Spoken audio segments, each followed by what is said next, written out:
नमस्कार, सुबह समय मार्केट पे अपडेट चालू करेंगे इंडियन मार्केट से। चालू करेंगे मिल्की मिस्ट के आईपीओ से। मिल्की मिस्ट का आईपीओ आ रहा है, काफ़ी कंफ्यूजन है इस आईपीओ को लेके। पहले डाइसेक्ट करते हैं क्यों मिल्की मिस्ट का जो आईपीओ है ना बाकी आईपीओ से थोड़ा डिफरेंट है, बाकी मिल्क की कंपनी से ना काफ़ी डिफरेंट है ये। पहले समझते हैं ये मिल्की मिस्ट का जो कंपनी है ना प्राइवेटली कंपनी 2014 में रजिस्टर हुआ था। 2014 में इन्होंने रजिस्ट्रेशन किया था। अब 2026 में 12 साल बाद ये पब्लिक कर रहे हैं कंपनी को, आईपीओ लेके आ रहे हैं, नया फंड्स रेज कर रहे हैं। सबसे पहला इशू आ रहा है कि ये कंपनी के पास बहुत बड़ा डेट है, डेट का जो मात्रा है बहुत ज़्यादा है। तो पहले देखिए आपको समझना पड़ेगा जो मिल्क का बिजनेस है ना, वैल्यू एडेड प्रोडक्ट्स, वो बहुत कॉम्प्लिकेटेड है। कोई भी आप व्यापार चालू करते हो तो आप कैपिटल लगाते हो, आपके पास बहुत ज़्यादा कैपिटल नहीं होता है तो आप बोरो करते हो। मिल्क का जो बिजनेस है स्पेसिफिकली वो बहुत ज़्यादा कैपिटल मांगता है। क्यों कैपिटल मांगता है? पहले आपको एक फैक्ट्री चाहिए, मिल्क खरीदते हैं आप फार्मर से खरीद के आप उसको प्रोसेस करते हो, डिफरेंट प्रोडक्ट्स बनाते हो, तो आपको क्या बहुत बड़ा एक फैक्ट्री सेटअप करने के लिए बहुत बड़ा खर्चा चाहिए। दूसरा बड़ा खर्चा आ जाता है इनका ट्रांसपोर्ट का। ट्रांसपोर्ट में भी क्या होता है कि इनका जो ट्रांसपोर्टेशन है उसमें आपको चिलर्स चाहिए, जो ट्रक्स होते हैं उसमें चिलर्स चाहिए, क्योंकि आपका जो सारे के सारे प्रोडक्ट्स है उसको you have to keep it in cold temperature. तो आपका जो ट्रांसपोर्ट का खर्चा होता है थोड़ा ज़्यादा होता है। कहीं कहीं पे आपके खुद के ट्रांसपोर्ट के ट्रक्स होते हैं एक्सेट्रा, या आप दूसरे से करते हो, दूसरे से भी करते हो तो उसमें थोड़ा सा खर्चा लगता है, कहीं कहीं सेटअप करने में मार्जिन थोड़ा सा ज़्यादा लगता है ट्रांसपोर्ट में। तीसरा जो सबसे बड़ा खर्चा आता है इनका जो बिज़नेस है, इनका ऐसा नहीं है कि B2C में गए वहाँ जाके प्रोडक्ट रख दिए, अब तुम जानो, तुम्हारा काम जानो, तुम सेल करो, ऐसा नहीं है। इसमें सबसे बड़ा इशू क्या होता है मिल्क के इंडस्ट्री में कि जो दुकानदार होता है, जो लोकल किराना वाला होता है ना, वो पहले आके बोलता है कि देखो आप नए ब्रांड हो, मेरे पास ऑलरेडी एक फ्रिज चिल्लर मशीन है।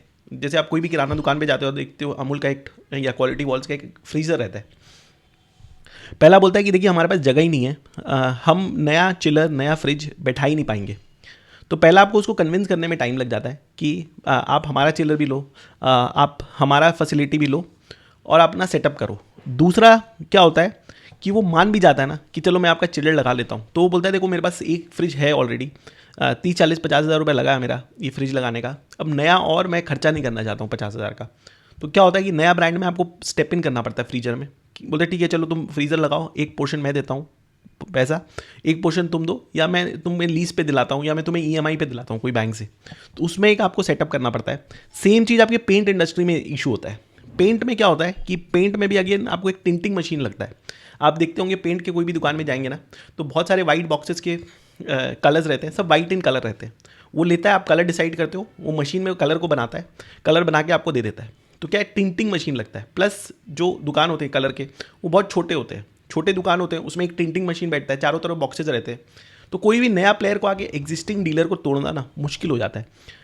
जैसे कि अभी ये जितने भी पेंट के नए प्लेयर्स आते हैं ना, वो जाके एशियन पेंट के अगर डीलर से बात करते हैं या एशियन पेंट के रिटेलर से बात करते हैं तो बोलते हैं देखिए हम आपका रख तो ले लेंगे, हमारे पास जगह ही नहीं है। पूरा दुकान देखिए चारों तरफ बॉक्सेस से भरा हुआ है, एक ही टिंटिंग मशीन है, दूसरा टिंटिंग मशीन लगाने का ही जगह नहीं है। इसीलिए पेंट में भी क्या है ना, आपको नया थोड़ा डिस्ट्रीब्यूटर खोजना पड़ता है। सेम इनके में भी ये होता है, किराना वाला बोलता है मैं क्या, तो मेरे पास जगह ही नहीं है सर, देखिए नया फ्रीज़र हम कहाँ से लगाएंगे, अमूल के संग हमारा कॉन्ट्रैक्ट है एक्सेट्रा, या दूसरे ब्रांड के संग हमारा कॉन्ट्रैक्ट है, हम वो तोड़ नहीं सकते। तो इनको थोड़ा सा पेनिट्रेशन में चैलेंज हो जाता है, तो वो सेटअप करने में एक बहुत बड़ा खर्चा लग जाता है। तीसरा तो क्या है ना, आपके इनके पास बहुत ज़्यादा डेट है, येस, क्योंकि ये नई कंपनी थी। फैक्ट्री सेटअप करने में, रिटेलर्स को सेटअप करने में इनका बहुत बड़ा खर्चा लग गया।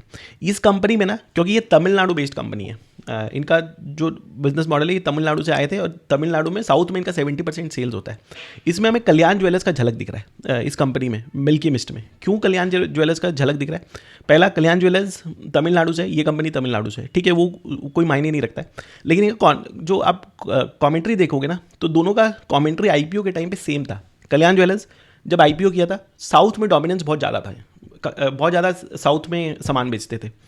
तो ये भी बोल रहे हैं कि देखिए हमारा आज के दिन में 70% का सेल्स जो है साउथ में, हम अपना सेल्स को धीरे धीरे क्या पैन इंडिया लेके जाएंगे, नॉर्थ में लेके जाएंगे, वेस्ट में लेके जाएंगे। वेस्टर्न पार्ट में, मैं पूना में रहता हूँ, काफ़ी स्ट्रॉन्ग ब्रांड हो गया है, काफ़ी विजिबल हो गया है। मतलब काफ़ी सिंगल स्टोर्स में हम जाते हैं तो देखते हैं कि मिल्की मिस्ट का ही फ्रीज़र लगा हुआ है, मिल्की मिस्ट के ही सामान लगे हुए हैं। काफ़ी दूसरे शॉप्स में भी मिल्की मिस्ट की प्रोडक्ट्स काफ़ी दिखने लग गए। तो कल्याण की तरह कि हम साउथ में हैं, हमारा डोमिनेंस है, हम पैन इंडिया बनेंगे। दूसरा, जब कल्याण ज्वेलर्स आया था तो वो बेसिक ज्वेलरी ज़्यादा बेचता था, मतलब गोल्ड रिलेटेड ज्वेलरी ज़्यादा बेचता था। वैल्यू एडेड मतलब स्टड रेशियो जो था वो उनका कम था। आज के दिन उनका जो स्टड रेशियो है इसका कल्याण ज्वेलर्स का, वो 31% के करीब चला गया। ये भी सेम इनका एडवांटेज है कि ये बेसिक मिल्क नहीं सेल करते हैं, ये फार्मर से मिल्क लेते हैं, पैकेट में नहीं डालते हैं, उसको पूरा प्रोसेस करते हैं, सेल कर देते हैं। आज के दिन में क्या सेल करते हैं ये मिल्क।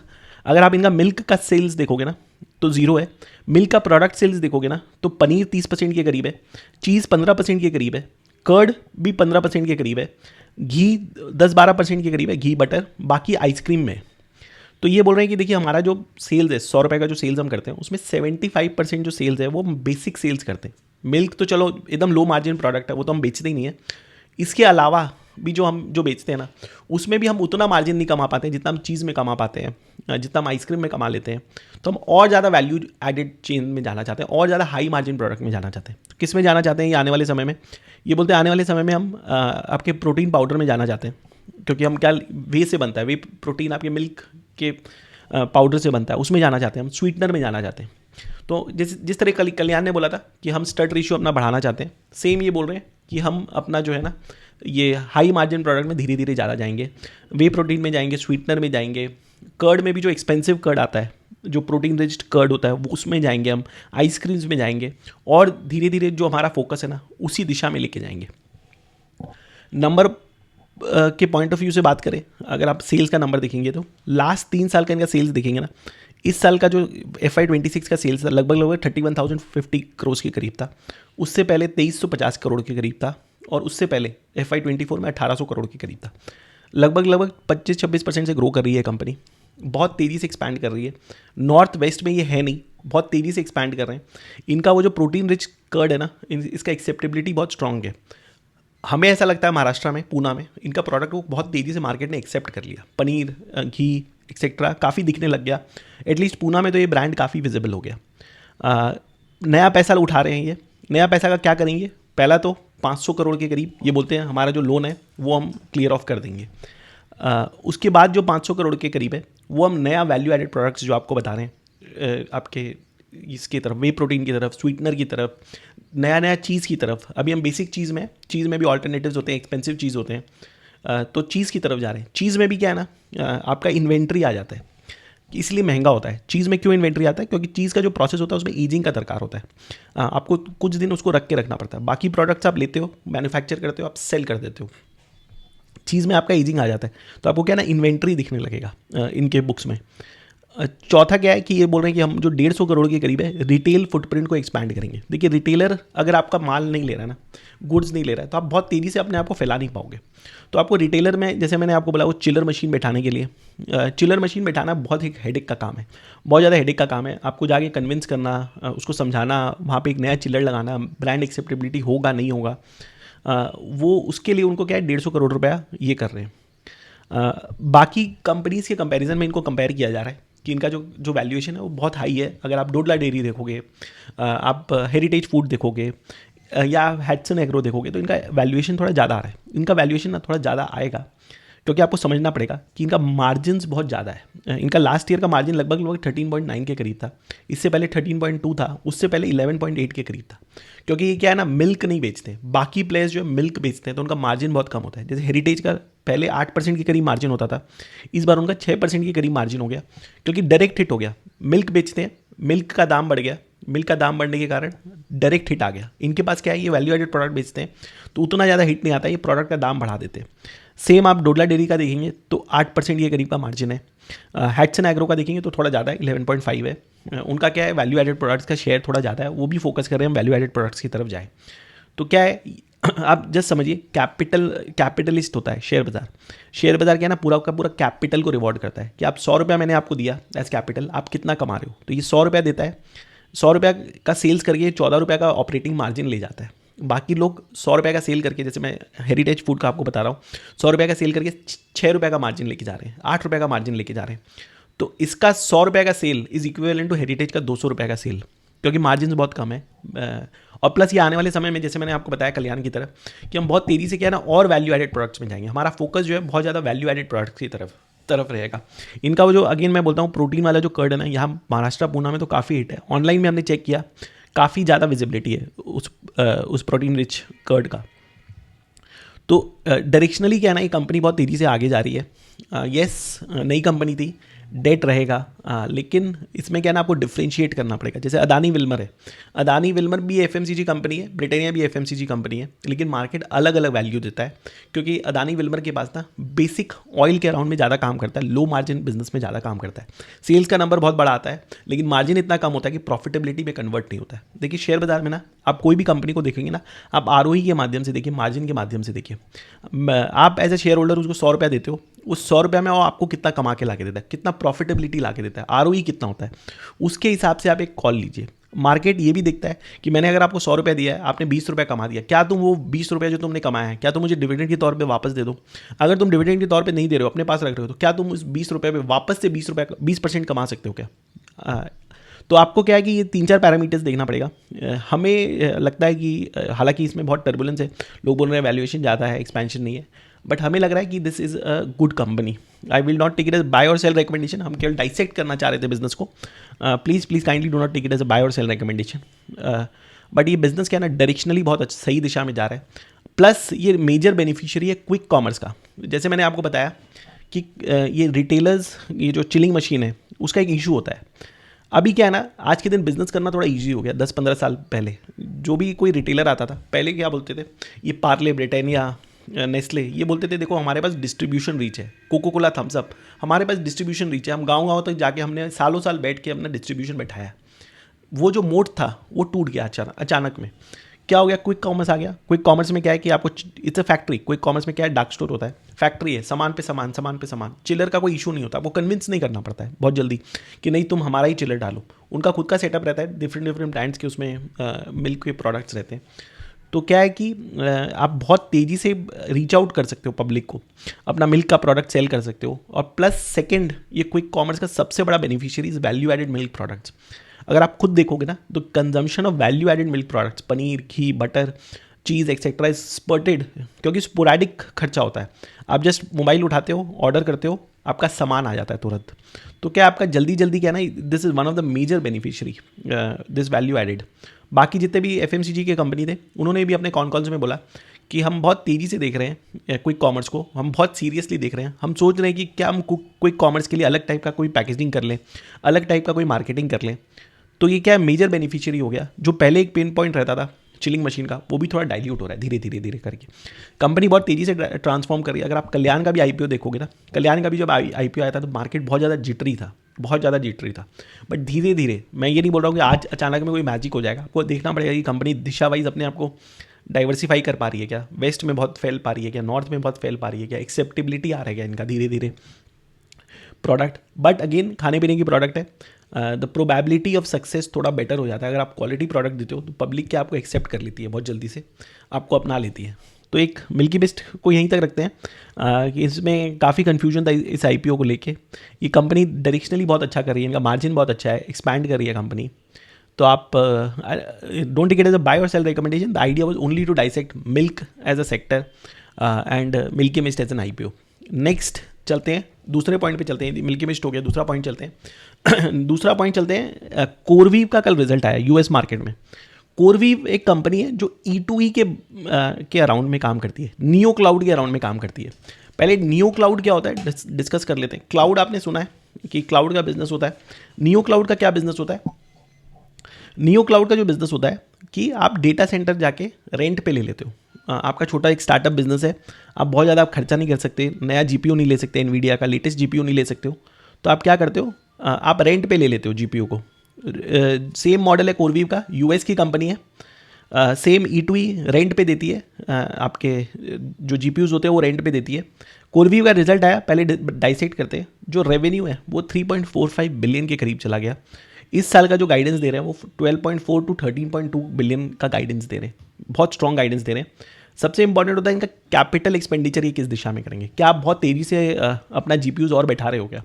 ये पहले इनका गाइडेंस था 1 to 35 बिलियन के करीब का, कि हम 31 to 35 बिलियन का जो है खर्चा करेंगे, नया जीपीयू बैठाएंगे। अब वो बोलते हैं कि हम आने वाले समय में 35 to 39 बिलियन का खर्चा करके नया जीपीयू बैठाएंगे। नया जीपीयू आते हैं, आप उसको सेटअप करते हैं, आप उसको रेंट पे ले सकते हो अपने इस्तेमाल के लिए। तीसरा 2-3 इंपॉर्टेंट पॉइंट है, इनका जो मैनेज्ड इंटरफेस का जो बिजनेस है वो 1 मिलियन से 100 मिलियन की तरफ चला गया, लगभग 100 गुना। मैनेज इंटरफेस क्या होता है? मैनेज इंटरफेस का जो बिजनेस होता है वो क्या होता है, आपको जीपीयू तो रेंटल पे देता ही है कि ये लो मेरा जीपीयू, बट क्या आप जीपीयू को इस्तेमाल नहीं कर सकते हो, आपको सब कुछ चाहिए। उसके ऊपर एक लेयरिंग होता है, एक सॉफ्टवेयर टाइप होता है, आप समझ लीजिए सिंपल भाषा में। जैसे आपने लैपटॉप तो खरीद लिया, बट आप लैपटॉप का इस्तेमाल नहीं कर पाओगे जब तक विंडोज़ नहीं है लैपटॉप में। आप विंडोज़ होगा तभी आप एक्सेल में काम करोगे, एक्सेल में कोई प्रेजेंटेशन पीपीटी बनाओगे, उसके बाद उसको पीडीएफ में कन्वर्ट करके उसको इस्तेमाल करोगे। बिना विंडोज़ के वो लैपटॉप आपके लिए बेकार है। सेम जीपीयू में क्या है, जीपीयू तो आप बैठा लिए, जीपीयू के ऊपर में एक सॉफ्टवेयर लगता है, एक सिस्टम लगता है, एकदम सिंपल भाषा में, उसका भी आप इस्तेमाल करते हो। उसका इस्तेमाल करके आपको जो भी प्रोजेक्ट्स बनाना है, जो भी जिस तरीके से भी आपको आर्टिफिशियल इंटेलिजेंस का इस्तेमाल करना है अपने लिए, आप करते हो। तो ये मैनेज इंटरफेस मतलब वो सॉफ्टवेयर भी बेचने, वो भी क्या है, वो सॉफ्टवेयर बिजनेस हो गया, एक हार्डवेयर बिजनेस हो गया, एक सॉफ्टवेयर बिजनेस हो गया। वो भी बहुत तेज़ी से बढ़ रहा है इनका। पहला कोरवीव का जो कैपिटल एक्सपेंडिचर है वो बहुत तेज़ी से बढ़ा रहे हैं, नियो क्लाउड में बहुत तेज़ी से ग्रोथ दिख रहा है। दूसरा आपका मैनेज इंटरफेस वाला बिजनेस बहुत तेज़ी से बढ़ रहा है। तीसरा इनका रेवेन्यू विजिबिलिटी बहुत स्ट्रांग है। इन्होंने हाल फिलहाल में 2 डील किया। इन्होंने मेटा के संग $21 बिलियन का डील किया, एक एंट्रोपिक के संग बहुत बड़ा डील किया। अब आप बोलोगे मेटा खुद अपना डेटा सेंटर बना रहा है, वो भाड़ा पे क्यों ले रहा है डेटा सेंटर? एंट्रोपिक अपना खुद का डेटा सेंटर बना रहा है, जाके कोरवीव से भाड़ा पे क्यों ले रहा है? देखिए डेटा सेंटर का इतना एक्सेसिव रेस है यूएस में कि लोगों को आज के आज चाहिए, जल्दी चाहिए। जैसे आपने देखा होगा बहुत सारे वीडियोस में, आईफोन लॉन्च होता है ना तो फर्स्ट डे लड़ाई हो जाती है शॉप्स में, लोग 12 बजे से लाइन पे लग जाते हैं कि हमें दे दो हमें दे दो, और हाथापाई हो जाता है। बहुत बार वीडियोस में ऐसा देखा गया, मुझे पता नहीं, मैं कभी नहीं गया, बट मैंने जनरली वीडियोस में देखा है कि लोग हाथापाई कर लेते हैं। सेम क्या है ना, जीपीयू डेटा सेंटर्स के लिए हाथापाई चल रहा है। लोग बोल रहे हैं हम पहले सेट करके हम रेस में आगे निकल जाएँ। तो ये सारे अपना डेटा सेंटर्स तो सेट कर ही रहे हैं, बट डेटा सेंटर के आप खर्चा करते हो, नया डेटा सेंटर में टाइम लग जाता है बैठने में।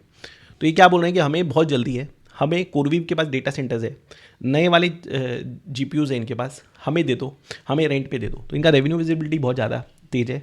चौथा क्या है, ये वीरा रूबीन जो नया एनवीडिया का चिप है उसको इन्होंने डिप्लॉय कर लिया अपने पास। हालांकि उसको रेंट बहुत सिलेक्टिव वे में दे रहे, सबको नहीं दे रहे, बट उसको भी क्या है बहुत तेज़ी से इन्होंने ये डिप्लॉय कर दिया। तीसरा क्या है कि इनके पास इस क्वार्टर में जो नया वाला क्वार्टर है उसमें 25 बिलियन के करीब का न्यू कस्टमर कमिटमेंट्स आ गया कि तुम यार बिजनेस करो, सेट करो, हम तुम्हें कमिट करते हैं कि हम तुम्हारा फैसिलिटी लेंगे। तो ये जो नियो क्लाउड वाला बिजनेस है ना बहुत तेज़ी से बढ़ रहा है इन कंट्री में, यूएस में बहुत तेज़ी से बढ़ रहा है। नियो क्लाउड क्या होता है कि आप जाते हो जीपीयू को रेंटल्स पे लेते हो, आप इस्तेमाल करते हो क्योंकि आप चाहते नहीं हो कि आप इतना खर्चा करो जीपीयू को। ई2ई इसी के अराउंड में काम करती है। ई2ई को हम डाइसेक्ट कर लेते हैं। ई2ई जो कंपनी है वो जीपीयू को रेंटल्स देती है। इनके पास लास्ट ईयर तक 3900 जीपीयूज़ था ई2ई के पास। आज के दिन में 5100 जीपीयूज़ है। आने वाले समय में बोल रहे हैं कि हमारा और ब्लैकवेल का चिप्स आ रहा है, जीपीयू है, वो 6000 जीपीयू के करीब हम चल जाएंगे। कॉल पे इन्होंने बताया कि हमने जुलाई में रेंटल्स भी इंक्रीज़ किया। पहले हमारा शॉर्ट टर्म कॉन्ट्रैक्ट्स होता था, अब हमें कस्टमर बोल रहा है कि हमें लॉन्ग टर्म कॉन्ट्रैक्ट्स दे दो, 1 साल 2 साल 3 साल का कॉन्ट्रैक्ट में बांध दो मेरे को। पहले शॉर्ट टर्म कॉन्ट्रैक्ट्स होता था, मैनेजमेंट ने बोला कि हम मिक्स कर रहे हैं, लॉन्ग टर्म कॉन्ट्रैक्ट्स भी कर रहे हैं, शॉर्ट टर्म भी कर रहे हैं। लॉन्ग टर्म में हम कुछ पोर्शन कर रहे हैं, शॉर्ट टर्म में हम कुछ रख रहे हैं कि अचानक से अगर रेंटल का दाम बढ़ गया ना, अगर आप जीपीयू का जो रेंटल का प्राइस अगर मॉनिटर करोगे इंटरनेशनल मार्केट में बहुत तेज़ी से बढ़ रहा है, तो ये इनका जो रेंटल का जो प्राइस है बहुत तेज़ी से बढ़ रहा है ई2ई का। तो इनका क्या है, पहला नया जीपीयूज़ आ रहा है, नए लेटेस्ट जीपीयूज़ आ रहे हैं, उसका डिमांड स्कॉचिंग है, रेंटल्स आपके इंक्रीज़ हो रहे हैं। तीसरा क्या है, ये एल&टी की कंपनी है, एल&टी का 21% पार्टनरशिप है। चौथा क्या है, इन्होंने कॉल में बताया नहीं खुल के, इन्होंने पीपीटी में एक प्रेजेंटेशन दिया था कि हम सॉवरेन क्लाउड की तरफ जा रहे हैं। सॉवरेन क्लाउड क्या होता है? सॉवरेन क्लाउड होता है कि आपको बहुत सारा जीपीयूज़ चाहिए, बहुत सारा जीपीयूज़ के बाद ही आप वो काम कर सकते हैं। एग्जाम्पल जैसे आप स्पेस में अगर आपको रॉकेट चलाना है तो आपका क्या एक जीपीयू से काम नहीं होगा, आपको हो सकता है 1000 1500 2000 जीपीयू लगे तब तक जाके आपका वो काम हो पाए। सॉवरेन क्लाउड में जा रहे हैं कि हम बहुत लार्ज सेटअप जीपीयूज़ करेंगे, बट इसके बारे में उन्होंने बताया नहीं, बहुत डिटेल में बताया नहीं कि हम क्या कर रहे हैं क्या नहीं कर रहे हैं। उन्होंने बोला कि हम समय आने पर हम आपको बता देंगे हम क्या कर रहे हैं। चौथा, इनका खुद का, जैसे मैंने आपको बताया कि जीपीयू आप अकेले से इस्तेमाल नहीं कर सकते हो, आपको एक सॉफ्टवेयर चाहिए। इनका खुद का एक सॉफ्टवेयर है। एल&टी इनका पार्टनर है, एल&टी का 21% सेल है, तो हमें लगता है एल&टी ना थोड़ा क्रॉस सेल कर रहा है इनके सॉफ्टवेयर को, ऐसा हमारा पर्सनल मानना है। हालांकि इन्होंने कॉल में बोला कि हमारा जो भी ट्रांजैक्शन होता है वो आर्म्स लेंथ पे होता है, लेकिन हमें लग रहा है ना ये एल&टी का पार्टनरशिप इसको बहुत तेज़ी से हेल्प कर रहा है इस कंपनी को, ई2ई को। चौथा जो ये आपके कंपनी है, जैसे मैंने आपको बताया कि बहुत तेज़ी से सॉवरेन क्लाउड की तरफ जा रही है, इनका जो सॉफ्टवेयर है, सॉफ्टवेयर का बहुत ज़्यादा तेज़ी से डिमांड हो रहा है। तीसरा जो इंपॉर्टेंट पॉइंट हुआ है, कल ही L&T ने ना अपने डेटा सेंटर बिजनेस को अनाउंसमेंट आया कि हम डाइसेक्ट करेंगे। जो नया बिजनेस है हम उसको डाइसेक्ट कर देंगे अपने होली ओन सब्सिडरी में। उसके बाद हम डेटा सेंटर का जो बिजनेस है उसको बहुत तेज़ी से एक्सपैंड करेंगे। तो ये जो नियो क्लाउड वाला बिजनेस है, आज के दिन में इसमें बहुत ज़्यादा स्केर्सिटी है। बाकी बहुत सारी कंपनीज है जो नियो क्लाउड में काम कर रही है। येस, आने वाले 1-2 साल में हो सकता है ओवर कैपेसिटी हो जाए, बहुत ज़्यादा लोग आ जाए इस बिज़नेस में, बट एक हैवी केपेक्स बिजनेस है, बहुत ज़्यादा केपेक्स लगता है। पहला, एनवीडिया से चिप लाना थोड़ा टाइम लग जाता है क्योंकि इतना वर्ल्ड में स्केर्सिटी है ना। E2E is one of the preferred partners. Nvidia के वेबसाइट में उनका नाम लिखा हुआ है कि one of the preferred partners in the country is E2E। तो इनको थोड़ा सा जल्दी मिल जाता है एनवीडिया का चिप। पैसा तो बहुत लगा देंगे, जैसे अगर आप योटा देखोगे तो वो भी एक बहुत अच्छी ग्रुप है, उनके पास भी कैपिटल है डिप्लॉय करने के लिए, रिलायंस है, एक्सेट्रा है। बट रेस क्या है कि अभी सप्लाई जो है चोक्ड है, थोड़ा बहुत जल्दी जल्दी नहीं आ रहा है एनवीडिया से। तो ये आपके इनका क्या प्रेफर्ड पार्टनरशिप है, तो इनको थोड़ा जल्दी जल्दी मिल जा रहा है। इन्होंने भी बोला, जैसे मैंने आपको बताया, कोरवी वीरा रूबीन की तरफ जा रही है, बहुत तेज़ी से वीरा रूबीन की तरफ जा रही है। ये भी बोल रहे हैं कि हम आने वाले समय में ना वीरा रूबीन की तरफ जा रहे हैं। अभी एज ए इन्वेस्टर हमारे पास बहुत सारा, जितने भी हम कॉन्वर्जेशन करते हैं ना लोगों से, बहुत एक कन्फ्यूजन आता है। एग्जाम्पल, बहुत रैंडम फिगर्स आता है लोगों की तरफ से कि इनका 6000 GPU है, क्या ये आने वाले समय में 60,000 GPU ले जाएंगे? कोरवीव को इतना बड़ा वैल्यूएशन मिलता है, क्या E2E को इतना बड़ा वैल्यूएशन मिल सकता है क्या? 3 साल में क्या ये E2E इसकी तरफ हो जाएगी क्या? उसका आंसर थोड़ा सा डाइसेक्ट करना पड़ेगा। क्यों डाइसेक्ट करना पड़ेगा? पहला तो ये केपेक्स हेवी बिजनेस है। आपको जितना भी नया जितना आप कैश रियलाइज़ कर रहे हो ना, जो भी आपको रेंटल है, क्योंकि आप कैश मॉडल हो, आप रेंट पे देते हो GPU, अगर आप कैश रियलाइज़ कर रहे हो तो उससे क्या है ना, बहुत तेज़ी से ग्रो नहीं कर पाओगे। आपको क्या तो IPO के माध्यम से, FPO के माध्यम से नया पैसा उठाना पड़ेगा, या आपको डेट लेना पड़ेगा। तो नया ग्रोथ के लिए नया कैपिटल लगेगा। तो पहला वो आप ध्यान में रखिए, जितना नया कैपिटल आएगा उतना आपका इक्विटी बेस बढ़ जाएगा। इक्विटी बेस बढ़ेगा, ऑटोमेटिकली आपका मार्केट कैप बढ़ जाएगा। पहले 100 शेयर था, 100 रुपये का, आपका जो वैल्यूएशन था वो 1000 रुपये था, 10,000 रुपये थे। अभी 200 शेयर हो गए 100 रुपये के, तो आपका ऑटोमेटिकली क्या है, वैल्यूएशन जो है डबल हो गया ऑटोमेटिकली, क्योंकि नए शेयर होल्डर आ गए। नंबर 1। दूसरा क्या है कि येस, आज के दिन में बहुत ज़्यादा स्केर्सिटी है। आज के दिन में रेंटल्स भी बहुत ज़्यादा तेज़ी से ऊपर जा रहे हैं, लोग बहुत जल्दी जल्दी लॉक इन कर रहे हैं। लेकिन कोई भी कम बिजनेस है ना, बहुत लंबी रेस तक, 2 साल, 3 साल, 5 साल तक बहुत वो मोट कैरी नहीं कर पाता है। फिर वो स्पेस जो है ना बहुत ज़्यादा क्राउडेड हो जाता है। अगर आप इस स्पेस को, नियो क्लाउड के स्पेस को, रेंटल्स वाले स्पेस को, GPU वाले रेंटल्स को देखोगे ना, बहुत तेज़ी से ये स्पेस भी क्राउडेड हो रहा है। येस, समय लग जाएगा, 6 महीना, साल भर, 1.5 साल लग जाएगा, लेकिन जितना जितना कैपेसिटी आते जाएगा, रिलायंस भी इस फील्ड में, अदानी भी इस फील्ड में, बाकी आपके मेटा, अमेजॉन ये भी आ रहे हैं कि हम भी आके जो है ना GPU जो है रेंटल्स पे देंगे। तो ये मॉडल में बहुत लोग काम कर रहे हैं, कैपिटल बहुत तेज़ी से एक्सपैंड हो रहा है।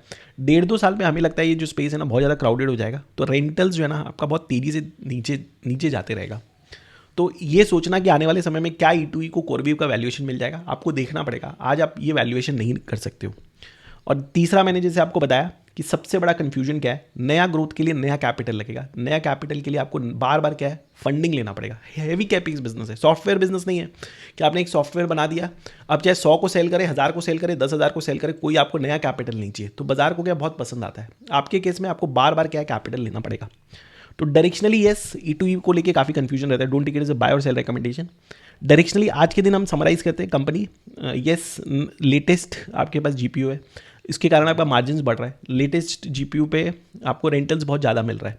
जैसे iPhone 17, 18 आने पे बहुत ज़्यादा दाम होगा, 17 का थोड़ा प्राइस गिर जाएगा। इनके पास लेटेस्ट GPU है, इनका प्राइसेस हाई है, रेंटल्स हाई है, हाल फिलहाल में आपने लिया है, तो आपका जो है, जो मार्जिन है वो बहुत ज़्यादा है, आप ज़्यादा रेंट कमा पा रहे हो। डायरेक्शनली येस, एक्सपैंड करने का कोशिश कर रही है। इंडिया में बोल रहे हैं कि अभी तो ये जो मॉडल है, AI का मॉडल है, GPU का मॉडल है, वो जस्ट जन्म लिया है। इन्होंने अपने कॉल में बहुत एक्सप्लिसिटली कवर किया था E2E को, कि ये जो आप न्यूज़ में, मीडिया में जो सुनते हो कि ये AI बबल है, AI बर्स्ट हो जाएगा, इसको आप इग्नोर कीजिए, इसको बहुत तेज़ी से आप ध्यान मत दीजिए। तो डायरेक्शनली कंपनी बहुत सही दिशा में जा रही है, AI रिलेटेड इंफ्रास्ट्रक्चर कंपनीज। लेकिन क्या है ना, हमने जनरली देखा इन्वेस्टर्स जो है ना बहुत ज़्यादा अग्रेसिव हो जाते हैं, बहुत ज़्यादा अग्रेसिव हो जाते हैं। मतलब सोचते हैं कि इसका जो आज के दिन वैल्यूएशन है लगभग 1.4 1.5 के करीब वैल्यूएशन है, 1.2 के करीब वैल्यूएशन है E2E का। तो बोलते हैं कि 1.2 बिलियन से क्या कंपनी 10 बिलियन चल जाएगी, 15 बिलियन चल जाएगी। अब उतना अग्रेसिवली वैसे मत सोचिए, कोरवीव से मत कंपेयर कीजिए, US से मत कंपेयर कीजिए। उनके पास एक अलग लेवल ऑफ GPUs है, इनके पास केवल 6000 है। पूरे इंफ्रा में बहुत छोटे हैं, बड़े बनने के लिए आपको नया केपेक्स लगेगा। तो yes, directionally the company is doing very very well. But don't compare it with the other major players in US. तो यहीं तक रखते हैं। अगर आपका कुछ भी क्वेश्चन हो, do let us know. Thank you.